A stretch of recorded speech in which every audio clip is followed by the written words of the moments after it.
Hi, I'm Carla Buderak and welcome to Behavior Communicates. Have you ever tried to learn something that had multiple steps? It's not easy, especially when you're learning something new. Consider the steps it took when you first learned how to drive a car, or to make a recipe for the first time, or learn a new way to do something with technology. Sometimes you need someone to show you, then slowly back off so you can eventually learn to do it yourself. That strategy of slowly backing away is what I want to show you today, and it's called chaining.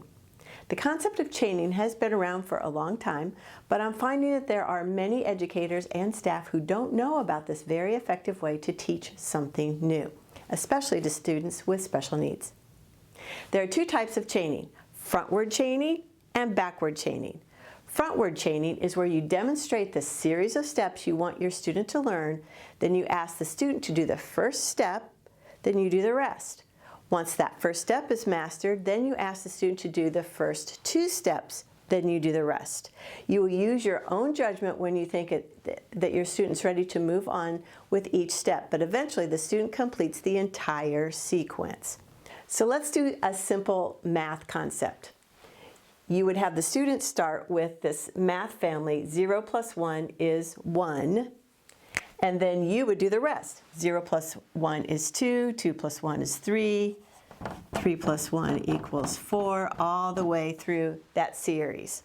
So then you would have the student do the first two steps, and then you do all the rest. Then they would do the first three steps, etc., until they could do the entire family of numbers themselves.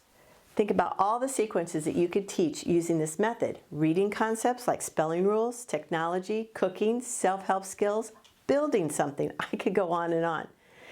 Now let's talk about backward chaining. The concept of backing off to empower the student to be independent is the same here as frontward chaining, only this time, after multiple demonstrations from you, you begin backward chaining by starting the multi-step process and doing everything except the very last step.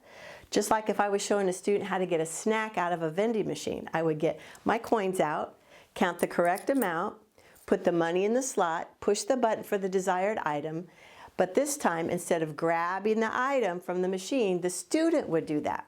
Once successful at that piece, then I would start the process again, do everything except the last two steps, which means the student would push the button for the item after I put the money in, and then they would also grab the item out of the machine. I would continue to back off doing the steps one by one until the student can then do the entire sequence of steps independently. Makes sense, right? It's a powerful way to help students become successful in those multi-step tasks that can be so hard to learn. This is a strategy that you could actually start and try tomorrow. Get started with the student and let me know how it goes. Thank you so much for joining me here at Behavior Communicates. Just remember, the more we know about how to help the child or the student we love, the better quality life they will have. If you like this video and you want to be in the know, sign up for Behavior Communicates. You'll automatically get my video and blog plus other resources that I only share with my subscribers. Please like this video, leave a comment below, and share it with all of your parents, your teachers, your friends, and your coworkers on Facebook, Twitter, and all your other social media. You take care, and I'll see you next time.